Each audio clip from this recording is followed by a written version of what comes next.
Vamos lá. Abra em João 3. Livro de João, capítulo 3. Vamos ver o que Deus tem para nós essa manhã. Amém? João 3, abram suas Bíblias, liguem os tablets, fiquem à vontade. João 3, eu quero ler o versículo 14 e o versículo 15 de João 3. Na minha tradução, a nova tradução da linguagem de hoje, diz assim: assim como Moisés no deserto levantou a cobra de bronze numa estaca, assim também o Filho do Homem tem que ser levantado, para que todos os que creem nele tenham vida eterna. Amém? Amém. Queridos, quando o homem peca lá no Jardim do Éden, Deus precisa criar um plano para trazer o homem de volta à presença de Deus. Precisa criar um plano para restaurar o homem ao convívio de Deus. Porque quando o homem peca, quando Adão peca, na realidade ele se separa de Deus. E essa separação vai durar até a vinda de Cristo. E é necessário que Deus crie esse plano. Além de restaurar o homem, Deus precisa criar um resgatador, que não tentava só trazer de novo, precisava ser resgatado de todos os pecados. Quer dizer, tudo aquilo que o homem fez, tudo aquilo que o homem criou de pecado, precisava ser restaurado. E aí precisava de alguém que fizesse isso. Alguém que pudesse nos libertar dos nossos pecados. Alguém que pudesse trazer salvação à nossa vida. E aí é que eu quero fazer a pregação de hoje. Eu quero começar perguntando para vocês: será que nós temos o entendimento que nós éramos cativos de alguma coisa? Será que nós temos o entendimento que nós éramos escravos de um sistema de valores que trazia peso sobre as nossas vidas? Porque, queridos, se nós não entendermos que nós éramos escravos de alguma coisa, nós não vamos entender a salvação. Por isso tem tanta gente no mundo que diz: eu não preciso de Jesus, eu não preciso de religião, eu não preciso de ninguém, porque eu tenho as minhas forças, eu tenho como sobreviver, eu tenho como encarar a vida. E aí não dá valor para a história de quem nós éramos, não entende o sacrifício que Jesus fez na cruz. E é isso que nós precisamos entender. Jesus fala sobre isso quando ele conta aquela passagem do moço rico. Vocês lembram daquela passagem do moço rico? A passagem do moço rico está contada nos 3 evangelhos, os 3 sinóticos. Não está no evangelho de João, mas ele está no evangelho de Mateus, de Marcos e de Lucas. Essa história, Jesus conta que tem um moço muito rico, que chega para ele e diz assim: Jesus, eu queria te servir. Eu tenho visto o Senhor fazer milagres, eu tenho visto o Senhor andando pela terra e as pessoas falando maravilhas dos teus ensinamentos. Eu gostaria de te servir. E aí Jesus vira para ele e fala: puxa, que boa coisa que você escolheu. Você escolheu a melhor parte, que é estar comigo. Mas para me servir, você tem que cumprir a lei. Você cumpre a lei, você segue os mandamentos, você não mata, não rouba, honra teu pai e tua mãe. Jesus, faço isso desde pequenininho. Eu sempre cumpri toda a lei. Eu sempre estive na presença, honrei meus pais, nunca fiz nada que defraudasse ninguém. E tem uma passagem interessante que só o livro de Marcos relata, lá em Marcos 10, no capítulo 21, que diz assim: Jesus olhou para ele com amor. Vocês podem imaginar o olhar de amor de Jesus? Era como se nós pudéssemos ver Jesus na nossa frente e dizer: Jesus, eu quero te servir de todo o meu coração. Ele olha para você com um olhar de amor, e eu fico imaginando que deve ser o olhar de amor de Jesus penetrando fundo na nossa alma, porque ele não penetra só nos olhos, ele penetra fundo na nossa alma. E esse olhar de amor vindo sobre nós, e a palavra de Jesus olhou para ele com amor e disse: falta mais uma coisa para você fazer. Vá, venda tudo o que tem, dê o dinheiro aos pobres, e assim você terá riquezas nos céus. Depois venha e me siga. Queridos, vamos entender uma coisa. Jesus não estava pedindo esse moço um voto de pobreza. Tem muita gente que olha isso e fala: não, Jesus quer um voto de pobreza, Jesus quer que dele. Não é isso. É que esse moço era muito rico. Como sendo muito rico, ele ia confiar em Jesus. Porque na primeira dor de barriga, ele ia dizer: não, meu dinheiro compra, meu dinheiro resolve. Jesus, se naquela cidade não querem deixar o senhor entrar, não tem problema, eu vou lá e dou um dinheirinho lá para quem manda na cidade e o senhor entra. É isso que Jesus está dizendo. Ele tinha tanta riqueza que jamais ele ia confiar em Jesus, ele não ia conseguir entregar a vida dele para Jesus. E aí sabe o que acontece? A palavra diz que o moço vai embora, triste. Vai triste, ele baixa a cabeça e fala assim, não dá para te seguir, Jesus. O Senhor está pedindo demais de mim. E eu prefiro ir embora. E ele vai embora. Sabe o que está acontecendo aqui, queridos? Eu percebo duas coisas que estão acontecendo aqui. Primeira coisa, Jesus amou esse moço, como ama cada um de nós. Jesus ama, o amor dele por nós é incondicional, não existe limite nesse amor, ele simplesmente ama. E por isso ele quer a todo momento demonstrar esse amor pelas nossas vidas. Em cada detalhe que ele faz, em cada coisinha que ele nos sustenta, ele está demonstrando esse amor por nós. Agora, vocês podem imaginar, como eu falei, o que é ter esse olhar de amor sobre as nossas vidas quando nós precisamos? Chegar para Jesus e dizer, Jesus, eu quero te servir. Ele fala, vem me servir. Vem aqui que eu te ajudo, vem junto comigo. Mas você precisa entregar a tua vida nas minhas mãos. Você precisa confiar que a partir do momento que você diz, eu quero te servir, eu cuido de você. Foi o que esse moço não conseguiu. Mesmo tendo olhado, mesmo tendo experimentado esse amor, porque eu acredito que um olhar de amor de Jesus pode mudar a vida de qualquer um, mesmo tendo experimentado esse olhar de amor, esse moço não quis. Esse moço preferiu ir embora, ele não quis permanecer com Jesus. E aí vem a segunda coisa que eu reparo nesse trecho.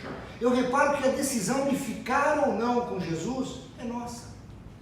É nós que decidimos. O moço decidiu não ficar. Apesar de todo o amor que Jesus derramou sobre a vida dele, apesar de todo olhar de amor, apesar de querer dar a este moço a salvação, a vida eterna, esse moço falou, Jesus, o preço da vida eterna é muito alto. Eu acho que eu vou ficar com a vida aqui na terra. Porque minhas riquezas me dão coisas aqui na terra. Eu sinto prazer com as minhas riquezas aqui na terra. E o que o Senhor está pedindo é que eu abra mão de tudo isso. Que eu abra mão de toda essa situação que eu tenho de conforto para estar com o Senhor. Não é bem assim. Eu queria ficar com o bom dessa terra e com o bom da vida eterna. Jesus está dizendo, não dá para ficar com os dois. Agora tem um segredo que Jesus fala. Jesus fala o seguinte, se você escolher ficar com o bom dessa terra, você perde. Mas se você escolher ficar com o bom comigo, além de ganhar a vida eterna, você ganha o bom nessa terra. Porque Ele é um Deus de promessa. Ele é um Deus que fala que Ele tem o bom para nós, Ele tem o melhor para nós. É isso que a gente precisa entender. Queridos, e quando Jesus fala aqui, que a gente, muitas vezes o que aconteceu com esse moço, o moço ouviu falar dele. Ele ouviu, por isso que ele foi até Jesus.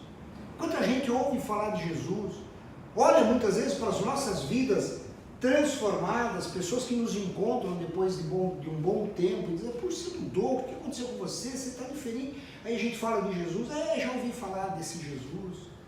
Mas só vamos mudar de assunto, porque eu tenho outra religião, eu acho que tem outra coisa.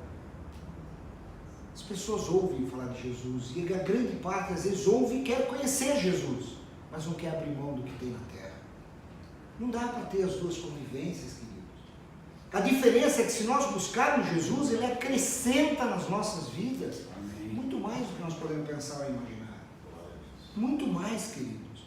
Quando Jesus, eu falei para vocês, disse para esse moço das riquezas, não é para a gente pensar que Jesus é contra as riquezas, pelo contrário.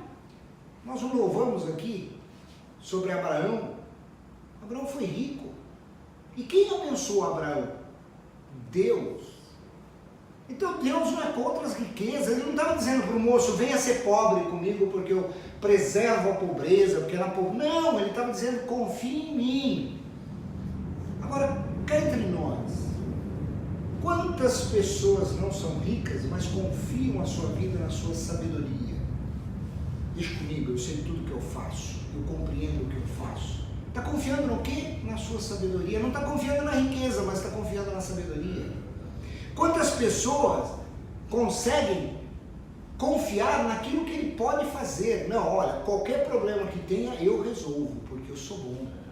Eu sei os caminhos, eu sei com quem eu falo, eu sei o que fazer, eu resolvo e aconteço. Não preciso de Jesus, eu faço as coisas acontecerem. Quantas pessoas colocam sua vida no seu poder de sedução? Então a gente percebe que não é só a riqueza que Jesus está falando. Jesus está falando de várias coisas que muitas vezes nos afastam de entregar a Ele realmente o controle da nossa vida. E o que ele estava dizendo para esse moço aqui é: entrega o controle da sua vida. Confia em mim. Você não veio me buscar? Você não veio falar comigo? Você não veio pedir para estar comigo? Então confia em mim. Quando Jesus está lá falando em Lucas 12, ele está falando com uma multidão, lá em Lucas 12, 34, ele termina de falar dizendo o seguinte: porque onde estiver o vosso tesouro, ali estará também o vosso coração. Querido, se o nosso tesouro não for Jesus, nosso coração não vai estar com Ele. E aí nós não vamos confiar nele. Nós não vamos permitir que Ele trate a nossa vida. Nós não vamos permitir que Ele haja nas situações que a gente precisa. É isso que ele estava falando com esse moço. O que Jesus estava dizendo é: olha, vocês às vezes têm um cuidado muito excessivo com aquilo que vocês querem ou aquilo que vocês precisam. Vocês precisam de mim. E se vocês confiarem em mim, o que vocês vão precisar aqui eu providencio. Eu cuido de vocês. Se eu perguntar aqui para todos que estão aqui, quantos milagres a gente já não recebeu de Jesus na hora que a gente precisou? Quantos? Na hora que a coisa estava realmente apertada, na hora que a coisa estava sofrida, quantos milagres a gente já recebeu? Mas a gente parece que não liga para isso. A gente sabe que Ele cuida de nós, mas tem hora que dá aquela dor de barriga e Ele fala: Deus, o Senhor esqueceu de mim, o Senhor não cuida mais de mim.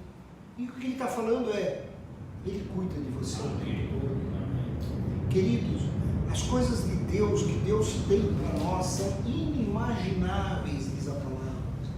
Se a gente realmente entregar a vida na mão dEle, Ele vai ter o melhor para nós. E muitas vezes o melhor dEle não é o melhor que nós queremos, mas é o melhor que nós precisamos. E quando nós compreendemos que o melhor de Deus veio sobre as nossas vidas, sabe o que acontece? A gente sorri quando olha para trás. A gente fala: puxa vida, Jesus é bom mesmo, porque Ele me deu o que eu precisava, não o que eu queria. E essa é a grande diferença. Nós precisamos de Jesus. E com certeza, a hora que Ele estiver na nossa vida, Ele vai nos dar o que nós queremos. Queridos, é isso que a gente precisa ver. A salvação é uma coisa que vem de graça, e muitas vezes a gente não entende isso. A gente fica brigando com a salvação. Tem uma história lá no livro de Josué que fala de uma mulher. E eu acho interessante essa história, porque essa mulher foi salva independente da sua situação, do lugar que ela vivia. O que mostra que o amor de Deus é incomensurável, não tem tamanho o amor de Deus quando Ele nos chama. Essa mulher chamava Raabe. Essa mulher morava numa cidade chamada Jericó. E vocês sabem da história: o povo de Deus está para invadir a terra prometida, está para entrar na terra prometida, e a primeira cidade que eles vão enfrentar é exatamente essa cidade de Jericó. E lá no livro de Josué, no capítulo 2 do livro de Josué, diz que Josué chama 2 espiões e manda esses 2 espiões irem para Jericó. Para quê? Para olhar a cidade, para olhar o que está acontecendo na cidade, para olhar a movimentação de tropa. Apesar de estar no controle de Deus toda a situação, Josué vai: deixa eu dar uma olhadinha, quem é, qual o tamanho da tropa, como é que é a cidade. E a palavra diz que esses 2 espiões chegam na cidade, mas eles são descobertos pelo rei da cidade. O rei descobre esses 2 espiões. E aí ele descobre, alguém diz para ele: olha, eles foram na casa da Raabe. E aí o que o rei faz? Manda os soldados na casa da Raabe. Só que quando eles chegam lá, ele esconde os 2 espiões. E eles não descobrem. E ela fala: não, eles realmente passaram, mas quando eu percebi que era israelita, eu mandei eles correndo embora, aqui não podia ficar, e eles foram embora. E aí os soldados procuram, mas ela tinha escondido bem eles, não acham os 2 espiões, e os soldados vão embora. Quando os soldados vão embora, Raabe chama os 2 espiões e fala para eles: olha, saiam por essa direção, se escondam na montanha por 3 dias, porque eles vão desistir de procurá-los, depois vocês voltam ao acampamento. Porque se vocês tentarem voltar direto, vão ter soldados esperando vocês e a chance de vocês serem pegos é muito grande. E aí os espiões agradecem, mas olha que interessante, antes dos espiões irem embora, Raabe vira para eles e fala assim: vocês servem um Deus que governa todas as coisas. E se vocês destruírem a cidade, eu quero que vocês prometam que vocês vão me salvar. Porque eu sei o poder desse Deus que vocês servem. Ela diz isso lá em Josué 2:11. Ela diz assim: quando ouvimos essas coisas, Raabe falando para os dois espiões, que coisas? Que eles tinham cruzado o Mar Vermelho, que durante 40 anos eles andaram pelo deserto e Deus manteve o povo unido, manteve o povo vivo nos 40 anos, que quando eles começaram a entrar na terra prometida, começaram a fazer o caminho na direção de Canaã, eles enfrentaram vários desertos e destruíram todos esses desertos, muitos deles muito maiores que o exército hebraico. E aí ela diz assim: quando ouvimos essas coisas, perdemos a coragem, e todos nós ficamos com muito medo por causa de vocês. O Deus de vocês, o Senhor, é Deus lá em cima, no céu, e aqui embaixo na terra. Ela reconheceu a soberania de Deus. Ela reconheceu e falou: eu quero ser salva. Eu não quero, porque eu sei que esse Deus é poderoso e Ele vai cumprir a promessa sobre vocês, e vocês vão conquistar Jericó. E eu não quero que minha família seja destruída, eu não quero que eu seja destruída. Querido, sabe o que acontece? Quando Josué conquista Jericó, Raabe é salva. Porque Deus é um Deus de promessa. Através da vida dos espiões, os espiões disseram: tá bom, Raabe, você vai ser salvo. Se no dia em que você... E olha que coisa interessante que eles falam. Eles dizem assim: se no dia do ataque a Jericó, na janela da sua casa, tiver um fio de linha vermelho saindo da janela, nós vamos manter a tua casa. Por que será que é vermelho, hein, queridos? Será que é alguma analogia com o sangue de Jesus? Nada por na Bíblia é por acaso. Os espiões, sem saberem, já estavam fazendo sombra de Jesus. Sem saberem não, porque foi o Espírito que colocou neles. Então Deus já sabia. A marca do sangue de Jesus está sobre Raabe, porque é o fio vermelho que está na casa dela. E aí, quando eles conquistam a cidade, que está lá em Josué 6, do 22 ao 23, e no 25, a palavra diz assim: depois Josué disse aos dois homens que haviam servido como espiões: entrem na casa de Raabe, a prostituta, e tragam a família dela para fora, conforme vocês prometeram. Eles foram e fizeram sair a Raabe, o seu pai, sua mãe, os seus irmãos e o resto da família. Tiraram todas as pessoas da casa e as puseram do lado de fora do acampamento israelita. Josué deixou que Raabe, a prostituta, e todos os seus parentes ficassem vivos, porque ela havia escondido os espiões que ele havia mandado a Jericó. E os descendentes dela vivem no meio do povo de Israel até hoje. Querido, sabe o que aconteceu? E por que eu quis destacar Raabe? Porque primeiro, a palavra diz que ela era uma prostituta. Segundo, a palavra diz que ela vivia numa cidade impura, numa cidade que ia ser destruída, numa cidade que Deus já havia condenado, e mesmo assim ela é salva. Queridos, a graça de Deus não tem tamanho. Deus mostra a sua graça independente de onde a pessoa vive, independente do meio que a pessoa está, independente até do que ela faz. Sabe o que precisa para a pessoa ser salva? Precisa crer em Jesus, precisa crer em Deus. E sabe o que aconteceu com Raabe? Raabe demonstrou uma tamanha fé, ela demonstrou uma fé tão poderosa no Deus de Israel, que ela faz parte da galeria dos heróis da fé. Vocês sabem lá que em Hebreus 13, o livro de Hebreus, no capítulo 13, tem uma relação de pessoas que são chamados heróis da fé, porque eles creram em Deus de uma maneira tão forte, de uma maneira tão poderosa que Deus pode agir. E Raabe está lá. Se vocês olharem em Hebreus 13, no versículo 11, vai citar o nome de Raabe. Basta isso? Basta listar no livro de Deus, na palavra de Deus, como uma heroína da fé. Se não bastasse isso, vocês sabem mais uma coisa que Raabe foi honrada? ela faz parte da linha direta de Davi. Ela é descendente direta de Davi. Depois vocês vejam isso lá em Mateus 1, no versículo 5. Então vocês percebem como Deus honra as pessoas que acreditam efetivamente nele, que entregam sua vida a ele. Por isso que eu falei no começo, queridos, a gente tem que entender o plano de salvação de Deus. Nós temos que querer entregar a ele a nossa vida. É uma decisão nossa. E é uma decisão nossa que se renova todo dia. Assim como as misericórdias do Senhor se renovam toda manhã, a nossa decisão de continuar na presença de Deus tem que se renovar todos os dias. Porque todos os dias nós pisamos na bola. E a gente tem que ter essa consciência. E a hora que nós pisamos na bola, nós temos que entender o que nós fizemos, temos que pedir perdão, temos que nos arrepender e temos que voltar à presença do Senhor. A salvação é diária, queridos. Por isso que a luta é diária. Por isso que a nossa luta é constante, é o tempo todo. E é contra nós mesmos a maioria das vezes. Aliás, eu diria quase 100%. E olha, quando eu leio esse texto de Raabe, muita gente fala assim, puxa vida, mas ele vai salvar uma pessoa dessa? Entendam, Deus gostaria que todos nós nos salvássemos. Deus quer que todos os homens se salvem. A decisão de querer ou não entender esse chamado de Deus, não pertence a Deus, pertence ao homem, pertence a nós. O tempo todo Deus está dizendo para a humanidade, venham filhos, venham que eu te quero.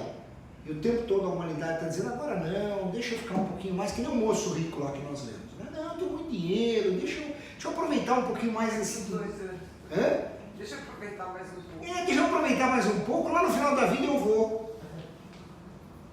Tem que tomar cuidado com isso, queridos. Tem que tomar cuidado com isso. Essa semana eu tive um conhecido, na época a gente até trabalhou junto, 54 anos, de uma empresa de tecnologia, ele vendeu tudo, ganhou muito dinheiro, com 52 anos ele se aposentou mesmo, vendeu tudo que ele tinha no Brasil, foi morar em Miami com dinheiro para viver 3 gerações nos Estados Unidos, morreu aos 54, morreu sexta-feira passada, dia 17. E aí eu estava conversando com uma pessoa no domingo, quando eu soube, que eu acabei abrindo só no domingo, que eu abri meu WhatsApp e vi a mensagem lá, e conversando com uma pessoa, puxa vida, né? A pessoa falando para mim, quando ele teve chance, quando ele teve dinheiro, quando ele estava começando a aproveitar a vida, morreu. Mas veio direto a palavra do homem todo. Mas veio direto para mim. Puxa vida, impressionante. Vocês conhecem a parábola que Jesus conta do homem todo, né? Ele conta que era um homem muito rico, que tinha muitas plantações, e aí um belo dia ele consegue ter uma colheita muito maior do que ele nunca teve na vida. E aí ele fala assim, vou construir muito mais silos, vou construir muito mais coisas, porque agora eu fiquei bem de vida. E diz que ele está olhando a plantação dele como se ele estivesse olhando da casa dele, de uma varanda, de um alpendre, ele está olhando tudo, falava assim, agora eu estou bem de vida. E aí o Espírito Santo diz para ele, tolo, ainda hoje pedirei a tua vida, pedirei a tua alma. Queridos, a decisão não é nossa, a decisão é de Deus.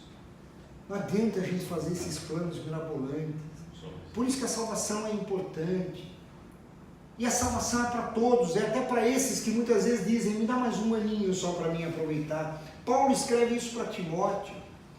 Lá em 1 Timóteo, no capítulo 2, do versículo 1 ao 4, olha o que Paulo escreve para Timóteo, exorte, pois, antes de tudo, que se façam súplicas, orações, intercessões e ações de graça por todos os homens, pelos reis e por todos que exercem autoridade, para que tenhamos uma vida tranquila e sossegada em toda piedade e honestidade. E aí no versículo 3 ele diz assim, pois isso é bom e agradável diante de Deus nosso Senhor, o qual deseja que todos os homens sejam salvos e cheguem ao pleno conhecimento da verdade. Deus quer que todo mundo seja salvo. Deus quer que todo mundo seja com Ele. Mas, de novo, eu insisto com vocês, a decisão é nossa. A única pessoa que pode nos tirar da presença de Deus não é o diabo, somos nós mesmos. Que o diabo não tem poder de influenciar a nossa decisão. Amém. Somos nós que nos deixamos influenciar por aquilo que ele faz, mas a decisão é nossa. Assim como nós podemos caminhar no caminho certo, na presença do Senhor, nós podemos fazer as coisas erradas que o diabo recomenda. É uma decisão nossa. Ah, mas não sabe o que aconteceu comigo. Não, eu não sei, mas Deus sabe. Amém. E se tem alguém que cura cicatrizes, cura de dentro para fora a nossa alma, é Deus. Ele apaga aquilo que dói em nós. E traz lembranças e memórias que não doem mais, mas que nos fortalecem do que aconteceu. Ele não nos acusa do nosso passado, mas ele diz: vocês são filhos e filhas amadas do Senhor, amados do Senhor, e eu quero vocês juntos. Cabe a nós entender isso, queridos. Cabe a nós entender isso. E o problema da salvação é um problema tão de decisão nossa, que Jesus fala sobre isso. Um dia Jesus está pregando para uma multidão, e no meio da pregação alguém chega para ele e fala assim: Jesus, mas quantos vão ser salvos? Olha o que perguntou para Jesus. Acho que se Jesus pudesse responder diferente ali, ele diria: todos, porque eu gostaria que todos fossem salvos. Mas ele conta uma história diferente. Ele conta uma história que me assusta. Porque ele diz assim: ó, nós temos a decisão de escolher, ou nós temos a opção de escolher por uma vida eterna. Uma vida eterna, e eu lembro que ontem me perguntaram: ah, mas como é que vai ser a vida eterna? Eu não sei, a palavra não diz, mas ela diz que vai ser boa. Isaías 35 dá umas dicas, diz que lá os animais não serão mais selvagens, a gente vai andar livremente pelos campos, haverá alegria, haverá abundância, haverá fartura de todas as coisas. Apocalipse diz que nós vamos morar numa cidade que tem ruas de ouro, que é brilhante como a safira, brilhante como pedras preciosas. Então, eu não sei o que vai ser a vida eterna com Jesus, eu sei que vai ser muito bom, muito mais do que nós podemos imaginar. Agora, Jesus faz o contrário.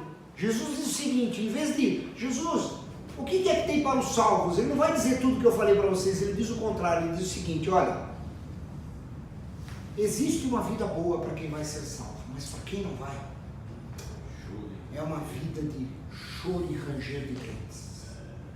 Imaginaram ficar chorando a eternidade toda? Já imaginaram ficar com medo a eternidade toda? Vocês já imaginaram a eternidade toda ficar num sentimento de depressão e aflição? Queridos, para mim isso é o inferno. Acho que o fogo é o de menos. Agora, ficar com esses sentimentos humanos de depressão, de dores, de angústia, não ter como se livrar disso, é a pior coisa que pode ter do ser humano. E Jesus fala isso em Lucas. Do versículo 23 ao 28, ele diz assim: alguém perguntou: Senhor, são poucos os que vão ser salvos? E Jesus respondeu: façam tudo para entrar pela porta estreita. Por que ela é estreita? Porque ela vai contra a nossa vontade. O moço rico falou o seguinte: Jesus, o que o senhor está pedindo é difícil, eu prefiro ficar mais um tempinho aqui com o meu dinheiro. Você chega para alguém que tem sabedoria, que se acha um estudioso, que se acha um grande estudioso, um agnóstico, você vai falar da Bíblia para ele, ele vai vir com um monte de argumento. Porque ele se acha inteligente, ele se acha mais inteligente de todos, a ponto de questionar as coisas de Deus. São as coisas que nos seguram de entrar pela porta estreita, porque a porta estreita significa que nós temos que engolir o que nós temos, o que nós somos, e dizer: Senhor, sem ti eu não sou nada. Se o Senhor não agir em mim, esquece que nada funciona.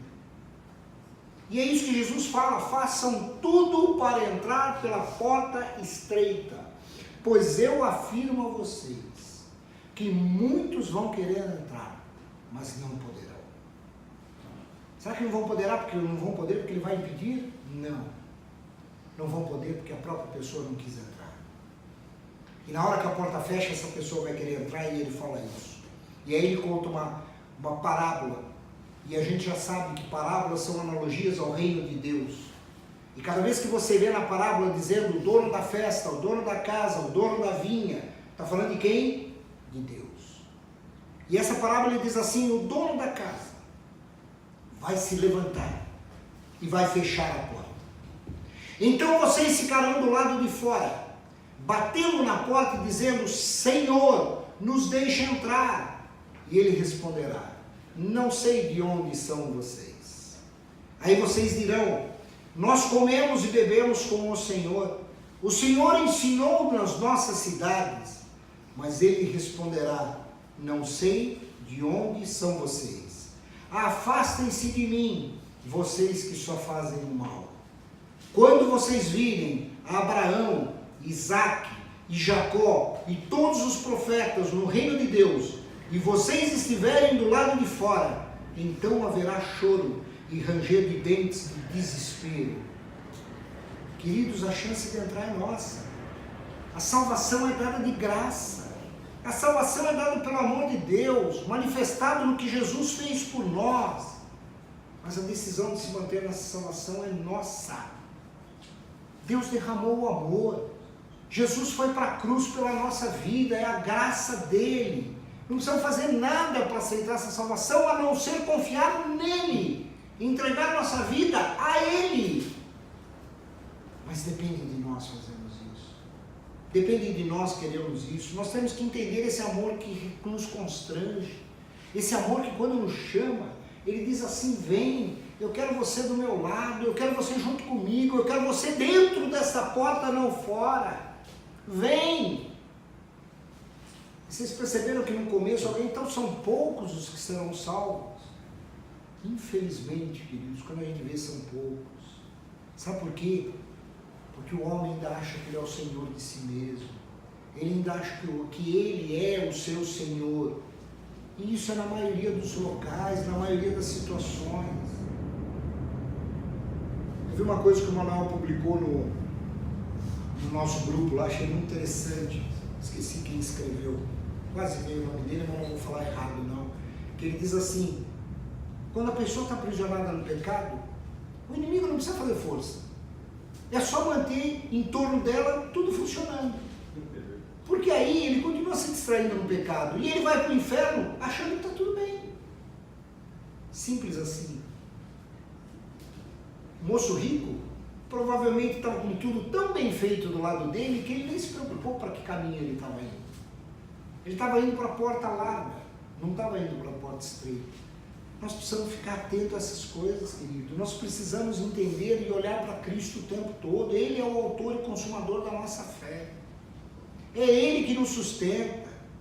Nós precisamos conhecer a Jesus. Cada vez mais nós precisamos buscar esse amor. Nós precisamos entender o que Ele quer de nós. Nós precisamos entender essa salvação que Ele traz de graça, só pela misericórdia de Deus. Isaías escreve lá em Isaías 35, citei um pouquinho antes, sobre a glória futura de Jerusalém.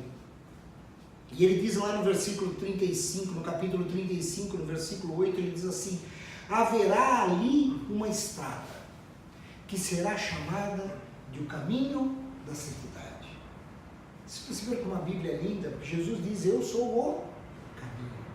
E Isaías diz que vai ter um caminho da santidade. E ele diz assim: neste caminho não caminharão os impuros, pois ela pertence somente ao povo de Deus. E ele diz o seguinte: até os tolos andarão nela e não se perderão. Queridos, ele está falando de Jesus. Isaías está falando do caminho. Nós temos que entender esse caminho. A salvação nos leva a obter todas as promessas de Deus para a nossa vida. Porque nós deixamos de ser ímpios, como diz a palavra, os gentios, e nós passamos a ser filhos de Deus. E como filhos de Deus, tem as promessas de Deus sobre as nossas vidas. E Jesus mostra esse amor tão grande por nós, quando Ele morre na cruz. A gente até tem um louvor que diz que a gente não poderia ter feito nada. Jesus fez tudo por nós, sem que nós pedíssemos. E Ele não fez pelos pecados daquela época, Ele fez pelos pecados que nós fazemos até hoje. A cruz vale até agora e vai valer no futuro sobre as nossas vidas. É o sangue que Ele derramou sobre nós. Quando Ele é ressurreto, quando Ele ressurge, a palavra diz que em glória nós ressurgimos junto com Ele, e a partir daí nós somos filhos de Deus. Se o sangue derramado na cruz traz a salvação traz o entendimento do que ele fez. Na ressurreição nós viramos filhos, nós podemos ter liberdade. Queridos, a gente pode ter acesso ao amor e à graça de Deus. E a gente precisa entender isso. Agora, não é uma coisa muito simples de entender, por isso que eu falo que depende só de nós, e a todo dia a gente tem que fazer isso. Porque a palavra conta uma história para nós de um cara chamado Nicodemos. Nicodemos era um fariseu, era um doutor da lei. Era um cara que fazia parte do Sinédrio, e pelo que conta na Bíblia, ele devia ser um cara importante no Sinédrio. Só que Nicodemos ouve falar de Jesus. E ele começa a ver os milagres que Jesus faz. E a palavra dá a entender que ele se converte a Jesus. Ele, José de Arimateia, que também era do Sinédrio. E ele se converte. E a palavra diz que uma noite, veja bem, Nicodemos era religioso, tinha uma posição a manter, fazia parte de um sinédrio que, na sua quase totalidade, era contra Jesus. Então ele vai encontrar Jesus quando? De noite, quando ninguém vê ele. Ele vai encontrar Jesus escondido, mas ele vai. Ele pelo menos vai encontrar escondido Jesus. E aí eles começam a ter um diálogo. Eles começam a falar sobre nascer de novo. Jesus explica para Nicodemos, você tem que nascer de novo. E aí Nicodemos fica naquela situação assim, mas como? Eu sou velho, como é que você quer que eu nasça de novo? Você quer que eu entre na barriga da minha mãe? Não, Nicodemos, como é que pode você, um doutor da lei, falar? Eu acho que Jesus não quis dizer isso, né? Mas Nicodemos, que bobagem, cara. Para menos, Nicodemos. Você é tão estudioso, você fala um negócio desse. Eu estou falando em nascer de Deus. Eu estou falando em você renascer como filho de Deus, não mais como filho humano. E aí não é nascer de uma mulher novamente, mas é nascer do Espírito Santo. É deixar com que Ele tome conta da tua vida, é deixar com que Ele mostre o poder da salvação, o amor de Deus sobre você. Aí quando Nicodemos fala o amor de Deus, aí Jesus fala o que está em João 3, 16 e 17, que o 16 a gente conhece quase que de cor e salteado todo mundo, diz assim: porque Deus amou o mundo tanto, que deu o seu único Filho, para que todo aquele que nele crê não morra, mas tenha vida eterna. E no 17 ele diz assim: pois Deus mandou o seu Filho para salvar o mundo e não para julgar. Queridos, nós estamos no tempo da graça. Jesus veio nos salvar, veio mostrar a porta que nos leva a Deus, veio mostrar o caminho que nos leva ao Pai. E nós temos que entender que Ele deu sua vida, para que através da vida dele nós entendêssemos esse incomensurável amor de Deus por nós. Um amor que não tem tamanho, não tem limite, não tem medida. Jesus vem para resgatar a nossa vida, vem para resgatar os nossos erros. Principalmente, Ele vem para diminuir a distância que nós tínhamos de Deus. Porque sem Jesus, nós estávamos afastados de Deus. Eu não sei quantos aqui já procuraram Deus em tudo quanto é canto. Eu fui um desses que procurei Deus em tudo quanto é canto. E nunca o encontrava. Nunca encontrava nada que saciasse a minha alma. Já passei por um monte de coisas. Se eu ficar falando aqui, vira um testemunho de umas 2 horas dos lugares que eu passei. Me envergonho de quase todos, porque foram lugares realmente terríveis. Mas eu achava que Deus estava lá. Porque eu ouvia falar: Deus está lá, Deus opera lá. Eu só encontrei Deus quando eu encontrei Jesus. Aí eu encontrei Deus. Aí eu encontrei no Filho, eu consegui ver o Pai. Que é o que ele fala para Tomé: Tomé, como é que você me vê o tempo todo e não vê o meu Pai? Em Jesus eu vi Deus. Em Jesus eu pude dizer para Deus: papaizinho. Porque Deus para mim era aquela figura que ficava lá em cima, no alto celestial, um cara barbudão, que de vez em quando, se você fizesse uma promessa, andasse de joelhos, subisse uma escadaria, ele talvez te ouvisse. E talvez atendesse o que você pedia. E a gente descobriu que não é assim. Ele é um Deus que, se a gente falar com ele: papai, ele para e ouve: fala, filho, fala. Eu queria isso. Não, filho, você está muito mimado. Isso não vou te dar. Vai te fazer mal se eu te der isso. Mas se você esperar um pouquinho e amadurecer, eu vou te dar mais do que isso. Porque aí você vai saber usar. Eu descobri um Deus de amor que fala com a gente, põe a mão no nosso ombro. Quando a gente está numa dúvida, a gente dobra o joelho e fala: Senhor, vou pela direita ou vou pela esquerda. está difícil de decidir. E se nós ficarmos atentos, ele dá a resposta. Tem muita gente que faz uma interpretação da Bíblia e acha que Deus tem que falar como falou com alguns personagens. Isso é um erro, queridos. Isso é um erro muito grande. Tem muita gente que diz assim, não, eu só vou acreditar se Deus falar comigo como falou com Samuel. Chamar o meu nome lá e falar, filho, filha, vem aqui que eu quero falar com você. Deus usou isso para falar com Samuel, mas às vezes ele usa para falar conosco um livro, um filme, uma música, um irmão. Às vezes usa uma pessoa que sequer crê em Jesus. Eu já tive experiências que eu estava orando a Deus, pedindo uma direção, e chega uma pessoa para falar comigo que nem cristão é, e fala assim, poxa vida, sabe, vou te dar um exemplo de uma situação, você fala, Deus, obrigado. Acabou de me dar a direção que eu precisava. Nós precisamos ficar atentos, Deus fala de qualquer jeito. Com Balaão ele falou através de um jumento. Nós é que precisamos ficar atentos à voz de Deus. E quando nós entregamos a vida para Jesus, nós começamos a experimentar essas benesses do Pai. Nós começamos a experimentar esse amor do Pai. Queridos, esse amor é tão grande. E aí nós precisamos entender de onde nós somos resgatados. Antes de Jesus, queridos, a palavra diz que o diabo tinha uma cédula contra nós. Tinha uma carta de acusação contra as nossas vidas. E ele usava essa carta de acusação em Deus. Então o que ele fazia era o seguinte, ele chegava para Deus e falava, Deus, olha, aquele ali pisou na bola, está aqui a carta dele, e eu quero a vida dele. Era assim que o diabo fazia, é assim que ele age até hoje.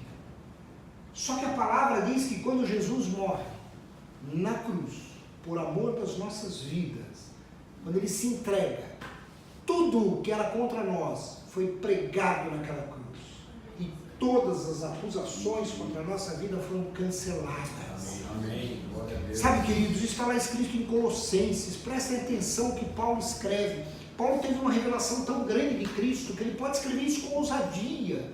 E ele diz assim lá em Colossenses 2, do versículo 11 ao 15, ele diz assim, por estarem unidos com Cristo. Estamos unidos com Cristo? Então isso vale para nós. Por estarem unidos com Cristo, vocês foram circuncidados. Não com circuncisão que é feita no corpo, mas com a circuncisão feita por Cristo, pela qual fomos libertados do poder e da natureza pecadora. O 12. Pois quando vocês foram batizados, foram sepultados com Cristo, e no batismo foram também ressuscitados com Ele por meio da fé, que vocês têm o grande poder de Deus, o mesmo Deus que ressuscitou a Cristo. Antigamente, vocês estavam espiritualmente mortos por causa dos seus pecados, e porque eram não-judeus e não tinham a lei, mas agora Deus os ressuscitou junto com Cristo. Deus perdoou todos os nossos pecados e anulou a conta da nossa dívida com os seus regulamentos que nós éramos obrigados a obedecer. Ele acabou com essa conta, pregando-a na cruz. E foi na cruz que Cristo se livrou do poder dos governos e das autoridades espirituais. Ele humilhou esses poderes publicamente, levando-os prisioneiros no seu desfile de vitória. Querido, sabe o que Paulo está escrevendo aqui? Que em Cristo nós somos libertos. Se a gente devia alguma coisa ao diabo, não devemos mais. Amém. E a palavra ainda diz que nós temos um advogado ao lado do Pai. Porque quando o inimigo é astuto, ele tenta chegar e diz assim, mas olha, ele fez tal coisa. Fez. Está rasgado. Está cancelado. Olha, mas ele acabou de pecar, ele acabou de pecar. Aí Jesus vira para Deus, e a palavra diz que ele está à direita com um advogado. Pai, espera um pouquinho. Dá um minutinho, vai cair em si, vai pedir perdão. Aí Deus fica esperando, a gente cai em si, vem o arrependimento, a gente dobra o joelho, Senhor, perdoa, pisei no tomate. Aí ele vira para o diabo e fala assim, rasga de novo, não tem mais valor essa acusação. É isso que acontece, queridos. Por isso que nós precisamos entender a salvação, nós precisamos sair das trevas. Ah, mas eu já aceitei Jesus, mas todo dia a gente precisa exercitar isso. Todo dia nós vamos tomar a decisão quando levantamos de manhã: Senhor, eis-me aqui. Senhor, a minha vida é sua no dia de hoje. Controla a minha agenda, controla os meus caminhos, controla o meu pensar, controla o meu querer. E se eu pisar no tomate, põe isso no meu coração claramente, para que eu possa me arrepender. Porque eu quero fazer a cada dia aquilo que o Senhor quer de mim. Isso é um exercício da salvação diária nas nossas vidas, queridos. Que nós precisamos deixar de viver nas trevas e viver na luz. João diz isso. Lá no livro de João, no capítulo 1, ele diz a partir do versículo 6, ele diz assim até o 13. Houve um homem chamado João, e não era João, era João Batista que ele está falando aqui, que foi enviado por Deus para falar a respeito da luz. Ele veio para que por meio dele todos pudessem ouvir a mensagem e crer nela. João não era luz, mas veio para falar a respeito da luz. A luz verdadeira que veio ao mundo e ilumina todas as pessoas. A palavra estava no mundo, e por meio dela Deus fez o mundo, mas o mundo não a conheceu. Aquele que é a palavra veio para o seu próprio país, mas o seu povo não o recebeu. Porém, alguns creram nele e o receberam, e a estes ele deu o direito de se tornarem filhos de Deus. Eles não se tornaram filhos de Deus pelos meios naturais, isto é, não nasceram como nascem os filhos de um pai humano. O próprio Deus é quem foi o pai deles. Queridos, vocês percebem a profundidade disso? Deus passa a ser o nosso pai.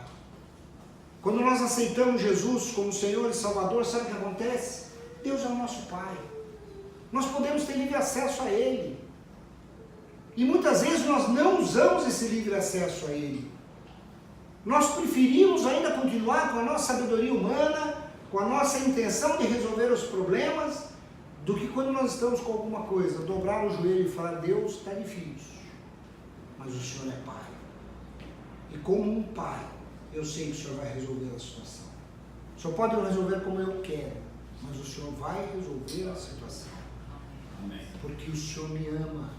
E como o Senhor me ama, o Senhor vai trazer a melhor situação para a minha vida. Queridos, lembrei uma historinha para a gente terminar, que eu li há muito tempo, não sei quem lembra dessa história, ou quem leu. Diz que era um homem muito rico, e o filho dele estava sempre aquele filho mimado, e ele também sabia que ele tinha errado, que por ter muito dinheiro, ele acabou mimando o filho. Mas era um homem muito temente a Deus, e ele estava tentando colocar os princípios de Deus na cabeça daquele menino. E aí um belo dia, quando ele estava prestes a fazer 18 anos, ele ficou importunando o pai, que ele queria um carro novo, queria um carro caro, queria um carro que era, sei lá, tipo uma Ferrari, qualquer coisa assim. Ele ficava incomodando o pai. Quando ele fez 18 anos, o pai dele chegou para ele, deu um presente, uma caixinha pequena, toda bem embrulhadinha. Ele começou a abrir aquilo com uma vontade muito grande, porque ele falou: é a chave do meu carro. E quando ele abre, é uma Bíblia. Ele pega aquela Bíblia, olha para o pai e fala: o que é isso? O pai fala para ele: a coisa mais importante que pode existir é a palavra de Deus. Eu não quero isso, eu queria o meu carro. E ele joga a Bíblia, e daquele dia em diante ele briga com o pai, e ele não vê mais o pai. Ele vai embora de casa, ele fala: o senhor não deu o que eu queria. Ele foge, vai embora, vai viver a vida dele. Passado algum tempo, o pai morre, e ele volta à casa do pai para pegar as coisas que estavam lá, para ver o que tinha feito de herança. Ele encontra aquela Bíblia. O pai tinha pego ela do chão e tinha deixado na mesa dele, num lugar de honra. Ele tinha colocado aquela Bíblia num lugar. Ele falou: mas meu pai manteve isso, eu joguei fora. Meu pai não entende. Ele pega aquela Bíblia e ele abre, e aquela Bíblia era só uma caixinha com formato de Bíblia, e dentro da Bíblia estava a chave do carro. Queridos, tem que tomar cuidado com Deus. Ele vai nos dar o que nós queremos, Ele vai satisfazer os desejos do nosso coração, mas nós precisamos entender que Ele é o Senhor da nossa vida. Ele é soberano sobre o que nós queremos, e se Ele tiver que dar a chave do carro, Ele vai dar do jeito dele. Amém. E nós precisamos honrá-lo por isso. Querido, como está a salvação na tua vida? Você tem decidido todos os dias entregar a tua vida a Jesus? Ou tem dia que você sequer se lembra de falar com Ele? Ele não esquece de nós. Mesmo que nós não nos lembremos de falar com Ele, Ele continua do nosso lado. Ele continua porque Ele não pode negar a si mesmo. Ele não pode romper a aliança que Ele fez conosco. E na aliança que Ele fez conosco, Ele diz que o Espírito Santo está conosco até a consumação dos séculos. O Espírito Santo é do nosso lado o tempo todo. Depende de nós chamarmos ou não. Depende de nós colocarmos as nossas decisões ou não nas mãos dele. Eu queria que hoje a gente refletisse sobre isso. Eu queria que hoje a gente refletisse sobre a salvação nas nossas vidas, sobre o incomensurável amor de Deus que Ele derrama sobre nós e sobre o que nós temos feito com esse amor. Eu queria que a gente pudesse orar, porque eu creio que quando Deus traz essa palavra, é uma palavra de conserto, que começa por mim que está aqui, que o primeiro tocado e mexido por essa palavra sou eu, porque para prepará-la Deus precisou me moer, precisou me relembrar coisas, e é essa que eu quero passar a vocês. Eu queria que a gente orasse, eu queria que a gente colocasse na presença de Deus o nosso coração e dissesse: Senhor, me perdoa, se eu ainda não dou ao Senhor o valor que deveria. Me perdoa se eu ainda não vou à Tua presença como eu deveria, com a frequência que eu deveria. Me perdoa e que eu possa nessa semana ter experiências com o Senhor. Ter experiências que me transformem, que mostrem esse amor, que mostrem que o Senhor está ao meu lado, que mostrem que confiando no Senhor eu tenho o melhor dessa terra. Amém? Podemos orar?